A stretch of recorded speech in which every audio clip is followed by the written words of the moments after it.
Vamos a ir a Gálatas,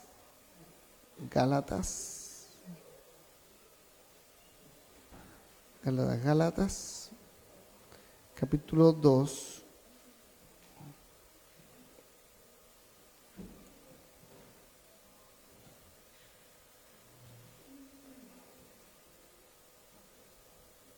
Del 16 y hasta el final, que es hasta el 21. Del 16 al 21. Muy bien. Esta palabra lleva por título: Ya no vivo yo, Cristo vive en mí. Que es parte de lo que tenemos aquí, esta palabra. A mí, ese versículo a mí me atrapa, me gusta. De hecho, hasta en mi WhatsApp creo que tengo puesto: Si ya no vivo yo, Cristo vive en mí. Entonces, vamos a hablar acerca de esto. ¿Me parece?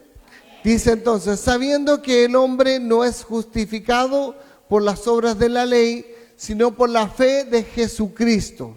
Nosotros también hemos creído en Jesucristo para ser justificados por la fe de Cristo y no por las obras de la ley. Por cuanto por las obras de la ley nadie será justificado. Y si buscando ser justificados en Cristo, también nosotros somos hallados pecadores, ¿es por eso Cristo ministro de pecado? En ninguna manera. Porque si las cosas que destruí, las mismas vuelvo a edificar, transgresor me hago. Porque yo por la ley soy muerto para la ley, a fin de vivir para Dios. Con Cristo estoy juntamente crucificado, y ya no vivo yo, mas vive Cristo en mí. Y lo que ahora vivo en la carne, lo vivo en la fe del Hijo de Dios, el cual me amó y se entregó a sí mismo por mí. No desecho la gracia de Dios, pues si por la ley fuese la justicia, entonces por demás murió Cristo. ¿Ya? Entonces, una de las herramientas principales que el enemigo quiere siempre usar en contra de nosotros es nuestro pasado. ¿Sabe usted eso? Porque generalmente cuando empezamos a caminar en el Señor, una de las cosas que el enemigo hace es recordarnos lo que hicimos hacia atrás. ¿Sabe? ¿Le ha pasado o no? Como usted dice: yo quiero cambiar, y empieza a avanzar en un tiempo de cambio, y el enemigo le dice: pero yo sé lo que hiciste ayer. Es como la película: yo sé lo que hiciste ayer. No. Yo sé lo que hiciste hace 2 semanas. Y entonces el enemigo empieza a recordarte lo que tú hiciste. ¿Por qué? Porque de alguna forma eso te detiene.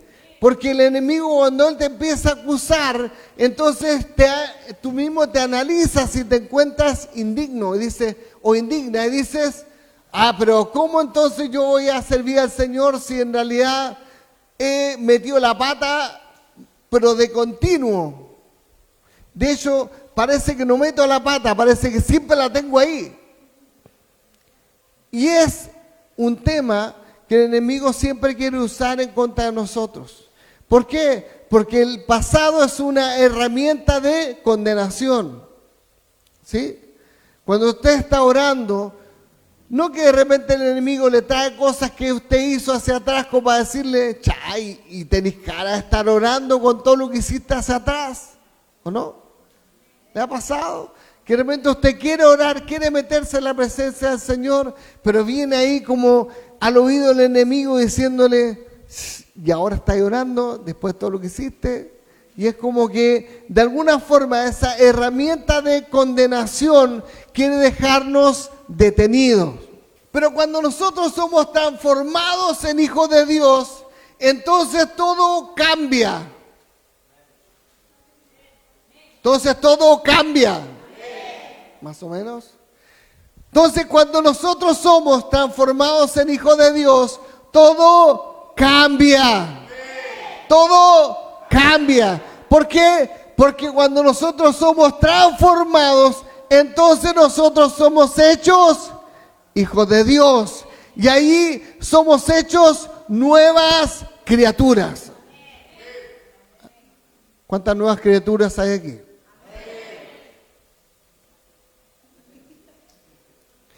¿Cuántas nuevas criaturas hay aquí? Entonces, ¿qué significa que ya no vivo yo, sino que Cristo vive en mí?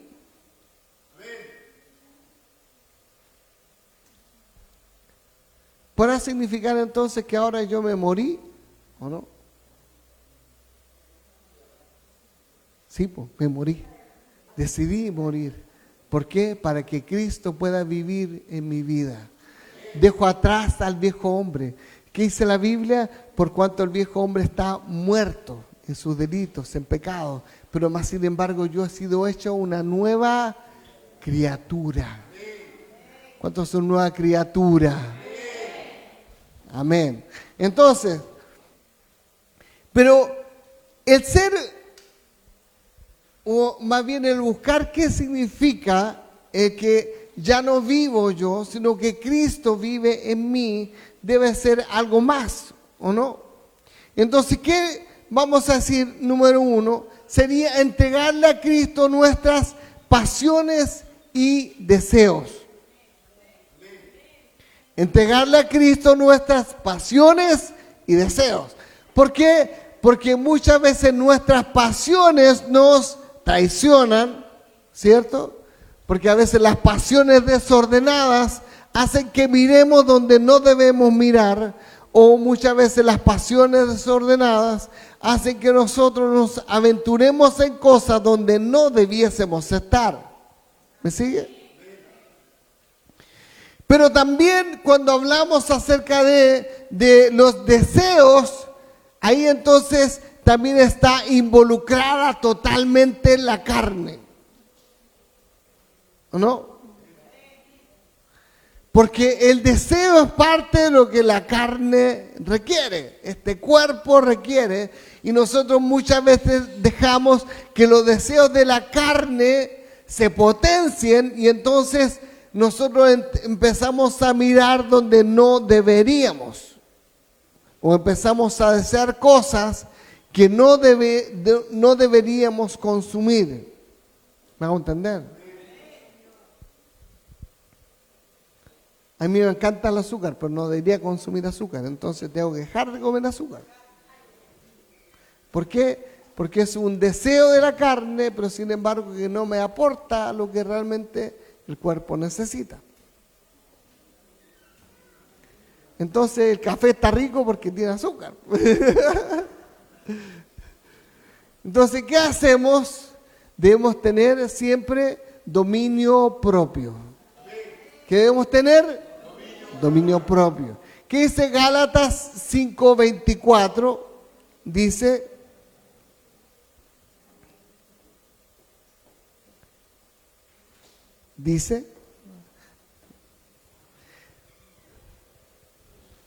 pero los que son de Cristo han crucificado la carne con sus pasiones y deseos. ¡Wow! Entonces, si nosotros estamos diciendo que ya no vivo yo, sino que Cristo vive en mí, significa que entonces, si soy de Cristo, crucifico mi carne y crucifico mis pasiones y deseos. ¿Están crucificados o más o menos nomás? Se resisten. Porque de repente parece que nosotros decimos que somos cristianos, pero como que el deseo está medio con un clavito así medio afirmado nomás, y la pasión amarrado como con scotch nomás a la cruz. Cuando en realidad nosotros debemos estar juntamente con Cristo crucificados, para que nuestra carne no mande. Amén. Porque a veces somos muy fáciles de convencer por la carne. Muy fácil. Para el pecado, digo yo. Porque de repente la carne como que te dice, hoy tengo deseos de algo malo. Y como que inmediatamente él responde y dice, no debemos. Bueno, ya. Muy fácil. Entonces debe ser diferente. Porque nosotros debemos tener dominio propio. ¿Qué cosa? Dominio propio. Y la Biblia a nosotros nos enseña eso, que debemos tener entonces dominio propio. ¿Por qué? Porque entonces nosotros debemos como hacer la acción de estar crucificado con Cristo. ¿Para qué? Para que realmente nuestras, como dice la Biblia, dice, nuestras concupiscencias, es palabra rara esa, pero que nuestros deseos y pasiones malos no estén realmente vivos en nosotros, sino que estén crucificados. Entonces debemos nosotros estar crucificados con Cristo. Amén. O sea, que ya no vivo yo, sino que Cristo vive en mí. Estamos diciendo que yo me fui y me crucifiqué con Él para que entonces también pueda ser vivificado con Él. Porque precisamente la palabra también dice que cuando Él se levantó de entre los muertos, Él se levantó como Señor y Cristo. Y nosotros fuimos vivificados juntamente con Él. ¿Dices amén? Entonces, número 2, también es una acción de humildad. Gálatas 6:14. Pero lejos esté de mí gloriarme, sino en la cruz de nuestro Señor Jesucristo, por quien el mundo me es crucificado a mí y yo al mundo. O sea, nosotros no debemos ser gente que ande por ahí creyéndose la última chupada del mate, o como que dicen por ahí también, no creerse tampoco lo oído del queque, nada, no, esas cosas no, sino que nosotros podamos tener humildad. ¿Sí? Y a veces cuesta a veces tener humildad. Porque también quiere salir el viejo hombre o la vieja mujer y quiere reaccionar mal. Y reaccionar mal es falta de humildad. Debemos aprender a ser humildes. ¿Me hago entender? Entonces, el Señor lo que espera de nosotros es que dejemos nuestra soberbia personal. Que dejemos nuestra soberbia personal y nos humillemos delante de la voluntad de Dios. ¿Sí? Porque cuando nosotros hacemos esto, en realidad estamos entendiendo y accionando. Estamos diciendo, ya no me voy a dejar que por cualquier cosa salga el otro yo. Debemos tener un espíritu manso y debemos aprender a estar alegres en el Señor. Amén. Porque el corazón alegre hermosea el rostro. ¿Me hago entender? Entonces, hay hermanos que de repente son como el Hulk de, ¿cómo se llama esto? De los Vengadores. Cuando le dicen, hoy ya estaría bueno que te empecé a enojar para transformarte en verde. Y le dice, ese es mi secreto, capitán. Siempre estoy enojado. Y hay gente de repente que es así, como que siempre está enojado, como que no le sale la buena onda. Entonces, Pablo a los Filipenses en el capítulo 2, 5 al 11.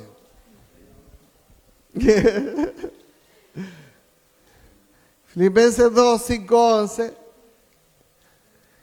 Haya pues en vosotros este sentir que hubo también en Cristo Jesús. Es una recomendación, dice, haya también en ustedes. Entonces diga, haya también en mí. Ahí, métaselo en la cabecita. Haya también en mí el mismo sentir que hubo en Cristo. ¿Cuál es ese sentir? El cual, siendo en forma de Dios, no estimó el ser igual a Dios como cosa a que aferrarse. Él tenía harto por qué haberse quebrado. Él tenía harto como haber dicho, hey, yo soy mejor que todos ustedes. Pero sin embargo él se despojó a sí mismo, tomando forma de siervo. Este es siervo con S, o sea, de un servidor, tomando forma de siervo, hecho semejante a los hombres. Y estando en la condición de hombre, se humilló a sí mismo, haciéndose obediente hasta la muerte y muerte de cruz. Por lo cual Dios también le exaltó hasta lo sumo y le dio un nombre que es por sobre todo nombre, para que en el nombre de Jesús se doble toda rodilla de los que están en los cielos, en la tierra y aún debajo de la tierra. Y toda lengua confiese que Jesucristo es el Señor, para gloria de Dios Padre. Wow. O sea, cuando nos dice, haya en ustedes ese sentir que hubo en Cristo, nos está también instando a que esa humildad nos lleve a reconocer también que en nosotros habita alguien que es poderoso. Cuando nosotros reconocemos que somos hijos de Dios, reconocemos que en nosotros está el Espíritu Santo. Y si el Espíritu Santo está en nosotros, entonces también nosotros somos coherederos de todo lo que Jesucristo va a recibir. O sea, si Él recibe imperio, somos coherederos con Él. Si Él recibe el poder, somos coherederos con Él. Por eso que Él dijo, aún mayores cosas que las que yo he hecho, ustedes harán. Entonces, tú puedes hacer milagros si estás conectado con el Señor. Tú puedes hacer que tu vida sea diferente si estás conectado con el Señor. Si el Espíritu Santo mora en ti, entonces tú eres parte de una generación de victoria. ¡Wow! Número 3. Es una acción de testimonio. Amén. Filipenses 2, 9 al 11, que fue lo que nosotros estábamos viendo, por lo cual Dios también lo exaltó hasta lo sumo. Lo exaltó hasta lo sumo. Quiere decir que le dio todo. Lo puso por sobre todo. ¿Por sobre qué? Por sobre todo. ¿Por qué? Porque no es Jesús el que está dando testimonio de sí mismo. Es el Padre que está dando testimonio acerca de Él. ¿Sabes qué? Cuando el Espíritu Santo está obrando en tu vida, no eres tú el que debe dar testimonio de quién eres. El Señor da testimonio de ti. Cuando tú estás conectado con el Espíritu Santo, no necesitas andar diciendo, hey, es que yo soy el apóstol. No, porque el Señor da testimonio de ti. No necesitas decir, es que yo soy cristiano. No, porque el Espíritu Santo dice, algo tienes que es diferente. Y ahí el Espíritu Santo revela incluso a los que no conocen para dar testimonio de quién eres tú. ¿Qué da testimonio? El hecho de que tú estás crucificado juntamente con Cristo. Porque dice, por eso también le exaltó hasta lo sumo y le dio un nombre que es por sobre todo nombre. ¡Wow! Y eso es también lo que nosotros tenemos. ¿Me hago entender? 10. Para que en el nombre de Jesús se doble toda rodilla de los que están en los cielos, en la tierra y debajo de la tierra. ¡Wow! Estamos hablando del poder máximo entregado en uno. Pero ¿sabe qué? La Biblia dice que Él, siendo el unigénito Hijo de Dios, Él al entregarse por amor a nosotros, Él fue transformado en el primogénito Hijo de Dios. El primero pasó a ser el único a ser el primogénito. ¿Por qué? Porque nosotros también somos hechos hijos de Dios. Entonces ya no es el unigénito, sino que pasa a ser el primogénito. ¿Por qué? Porque ahora tú y yo somos hechos hijos de Dios. Y si somos hijos de Dios, entonces coherederos de lo que Jesucristo también tiene para nosotros. De lo que el Padre tiene para su Hijo, nosotros somos coherederos. ¿Sí? Entonces, la rendición completa de Jesús nos permite testificar a Él como Él quiere que nosotros también lo hagamos. Él quiere que nosotros seamos testigos de lo que fue hecho en Él y a través de Él. Amén. Wow. Colosenses 2:14. Esto significa también no vivir más bajo la ley, anulando el acta de los decretos que había contra nosotros, que nos era contraria, quitándola de en medio y clavándola en la cruz. ¿Qué quiere decir esto? ¿Qué quiere decir esto? Ni ideas. Yo puse todas mis fichas porque vi la idea así totalmente concentrada. ¿Qué significa esto? Que cuando nosotros fallamos, el enemigo está tomando nota, porque él es el acusador por excelencia. Entonces, él siempre quiere enrostrarnos que fallamos, quiere ponernos en la cara así, no, si fallaste, quiere hacerlo siempre. Pero ¿sabes qué?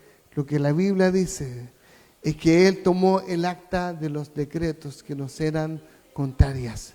O sea, él tomó todo aquello que era una acusación en contra de nosotros. Dijo, permisito, pero estas cosas que él hizo, yo las voy a llevarme hasta mí en la cruz. Y por lo tanto, no hay nada que puedas usar en su contra.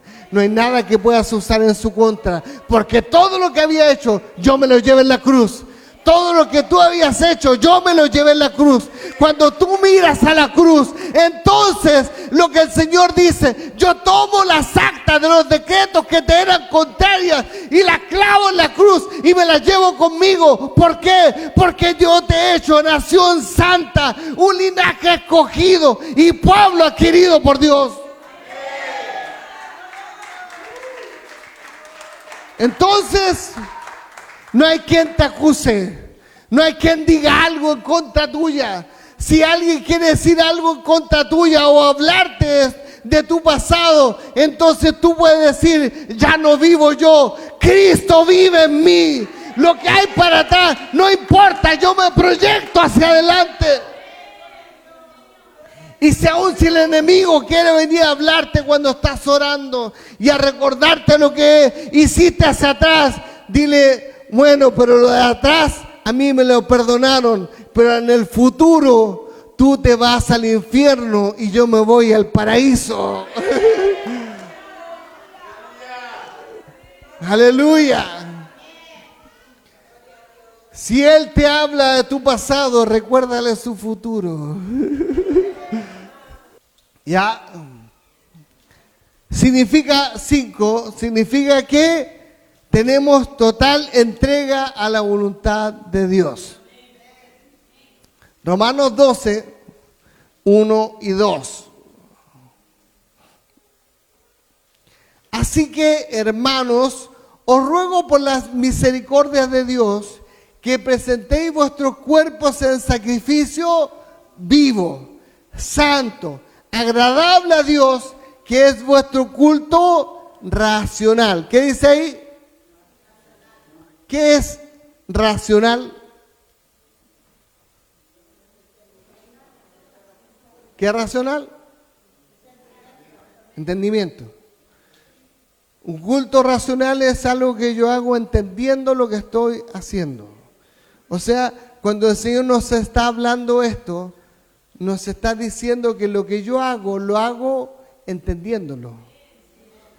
Cuando yo decido seguir a Cristo, cuando Él me llama, entonces yo tomo decisiones que tienen que ver con algo que yo decido después hacer. Porque la salvación es gratis, pero ahí en adelante empieza un camino que tiene que ver con ¿qué? Con que nosotros debemos ir cada día buscando llegar a la estatura del varón perfecto. Dice eso la Biblia, ¿cierto? Que tenemos que ir hacia la estatura del varón perfecto, que es Cristo. Entonces, os ruego por las misericordias de Dios, esto lo decía Pablo a los filipenses, os ruego por las misericordias de Dios que presentéis vuestros cuerpos en sacrificio vivo, santo, apartado, ¿cierto? Agradable a Dios, que es vuestro culto racional. O sea, yo debo pensar en que no debo andar pecando por la vida. ¿Por qué? Porque estoy crucificado con Cristo. Debo pensar que no debo andar desperdiciando lo que Él me dio. ¿Por qué? Porque soy santo. Soy santo. ¿Cuántos santos hay aquí? Ser santo. Entonces, y lo hacemos con racionalidad. No os conforméis a este siglo, sino transformaos por medio de la renovación de vuestro entendimiento. ¿Qué dice? Fíjate que dice, la renovación de vuestro entendimiento. Seguimos hablando de pensar. O sea, ser cristiano no significa que yo me lanzo así sin pensar en nada. Ser cristiano no significa que yo creí en el Señor y de ahí para adelante no importa lo que me digan, total, no leo, no oro, no busco nada, total, ya soy cristiano. No, no, no. La Biblia dice que nosotros debemos entonces renovar nuestro entendimiento. Entonces, renovar nuestro entendimiento quiere decir que nosotros empezamos a pensar diferente. Ya no pienso como pensaba antes. Antes pensaba que lo mejor era irme de carrete con los amigos. Ahora empiezo a pensar diferente. Y ahora creo que el buscar de Dios es lo mejor que puedo hacer. Porque cuando busco de Dios, entonces mi espíritu se edifica. Y cuando soy edificado por el Señor, entonces mi propósito se ve con claridad. Cuando usted se aleja del Señor, ¿qué es lo que pasa? Se enfría. ¿O no? Usted se aleja del Señor y ¿qué pasa? Se enfría. Y entonces hay personas que de repente dicen, no, si lo que pasa, apóstol, que yo igual en mi casa estoy orando, estoy buscando al Señor. ¿Qué nada? No crean. Cuando pasa esto, puede ser que al principio a lo mejor usted un poco, al principio, pecadores, pero después va a empezar a pasar el tiempo y cada vez vas a hacer más largo el tiempo que tú pasas entre una adoración y otra, entre una adoración y otra, y después llega el momento que de plano hay gente que se olvidó completamente de quiénes eran. Porque después uno los mira y de repente yo veo con tristeza gente que yo conocí que eran cristianos, que después uno no sabe si realmente alguna vez fueron cristianos de verdad o no, porque después uno los mira y andan con el garabato en la punta de la lengua y carreteando en todos lados y con el pucho. Y digo, ¿dónde estuvo el cambio realmente? ¿O hay algo que no funcionó? ¿Sabes lo que pasa? Cuando el Señor nos llama, nosotros recibimos la salvación, nosotros debemos buscar de Él. Debemos realmente hacer que Cristo viva en nosotros. Cuando Cristo vive en nosotros, entonces algo funciona diferente. Porque empezamos a oír a Pepe Grillo. ¿Sí? Y digo así porque el Espíritu Santo a nosotros nos habla. Cuando vamos a meter la pata, el Espíritu Santo dice, ¿estás seguro? Ya, y nos habla. Pero a pesar de que nos habla, muchas veces nosotros vamos igual nomás. Y hacemos conforme a nuestro propio deseo, conforme a nuestra propia pasión. Y olvidamos que estamos crucificados con Cristo. ¿Me hago entender? Entonces, ¿qué es lo que nos está diciendo la palabra? Para que comprobéis Comprobar es que nosotros veamos los resultados de lo que vamos a hacer, ¿cierto? Dice, no conforméis a este siglo, o sea, no hagan lo que los de afuera están haciendo, ¿sí? Sino transformados por medio de la renovación de vuestro entendimiento, para que comprobéis cuál es la buena voluntad de Dios, agradable y perfecta. Cuando nosotros hacemos lo correcto, entonces también comprobamos que la voluntad de Dios es buena, agradable y perfecta. ¿Sí? ¿Sigue ahí? Entonces, ¿qué esfuerzo nosotros podemos hacer que equiparara lo que Cristo hizo por nosotros? ¿Qué obra podría hacer yo que equiparara el sacrificio de Cristo? Ninguna. Entonces, la salvación no es por obra, dice la Biblia, para que nadie se gloríe, sino que es por gracia. Y si es por gracia, entonces ya no es por lo que yo hago. Entonces es una contradicción. O sea, no importa lo que yo haga. No, no es eso. La salvación es por gracia. Esa es gratis. Pero después, el que yo realmente me mantenga en el camino del Señor conlleva un esfuerzo. Que es crucificar mi carne. Crucificar mi carne. ¿Se imagina usted realmente las personas que lo conocen? Si un día lo ven que usted está aquí levantando las manos y adorando, y al día siguiente está de carrete en la esquina, ¿cuál es el cambio de verdad?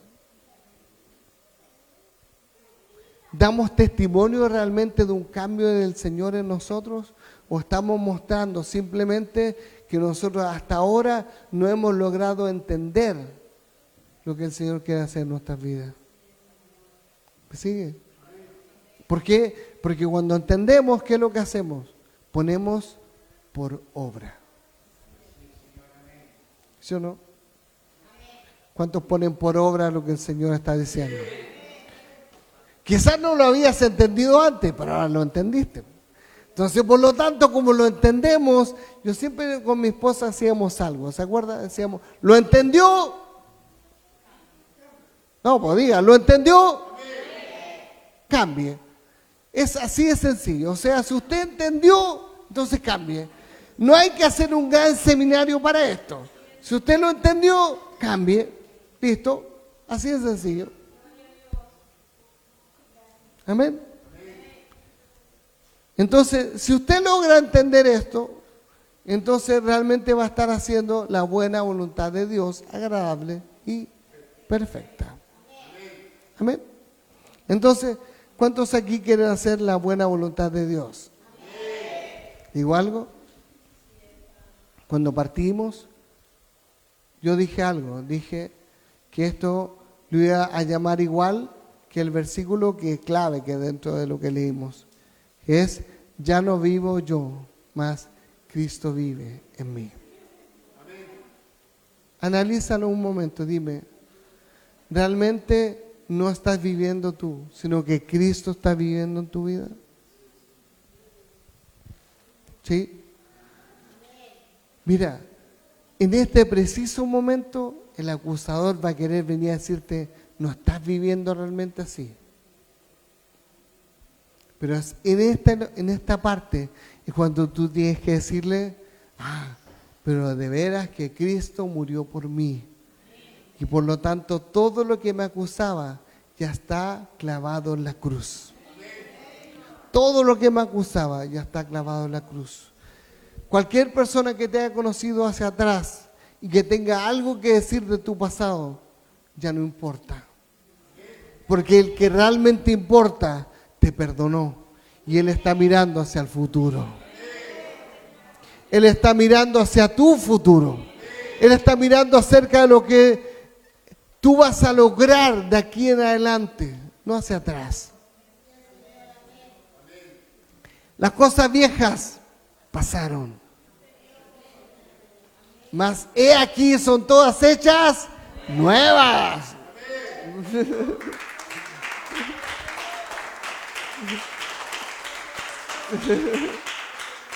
Son todas hechas nuevas. Entonces, si son hechas nuevas, entonces debemos nosotros regocijarnos en eso. No cuestionarnos más, sino que regocijarnos en aquel que nos envió. ¿Y sabes qué? Saliendo aquí con toda la convicción de la palabra, lo más probable es que vuelvas a caer. Lo más probable, en una u otra cosa. ¿Sabes que nosotros podemos pecar por acción o por omisión? Ambas cosas. Puedo pecar de acción porque sabiendo que algo es malo, lo hago igual. Pecar de acción. Pero también puedo pecar por omisión. ¿Por qué? Porque no sé que la Biblia dice que algo es malo y como no sé, lo hago igual, pero pequé. Entonces puedo estar pecando por acción o por omisión. ¿Me sigue? Entonces, pero si nosotros pecamos a veces sin saber, yo por ejemplo, un día le decía a alguien, no me acuerdo bien, pero un día nos invitaron a comer y habían prietas. Y me acuerdo que nos ofrecieron y yo dije, no, porque en realidad el único alimento que la Biblia nos prohíbe comer es la sangre. En el Nuevo Testamento, el único alimento prohibido es la sangre. Podemos comerla. Y entonces, pero hay gente que dice, ay, pero son tan buenas con cebollita, así como en el sartén, no sé qué. Pero no se debe.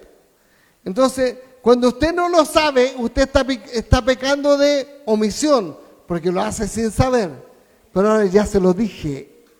Entonces, si nosotros hoy día creemos que Cristo vive en nosotros, entonces también nosotros nos proyectamos en novedad de vida. Amén. ¿Cuántos hoy día van a novedad de vida? Entonces, por lo tanto, yo lo que hago es entrenarme a diario. ¿Para qué? Para servir mejor al Señor. ¿Cómo? Leyendo la palabra, orando, buscando al Señor. Porque ¿sabes qué? Lo más importante es tener una conexión con el Señor. Porque eso es lo que hace que tengamos una renovación de nuestro espíritu. ¿Me sigue? ¿Cuántos están dispuestos? ¿Cuántos están dispuestos? ¿De verdad está dispuesto? Porque estar dispuesto, entonces nosotros nos olvidamos de lo que pasó para atrás y decimos, de hoy en adelante voy a ser, pero un guerrero del Señor, una guerrera del Señor, y voy a hacer las cosas bien. ¿Cómo que cúbreme con tu sangre?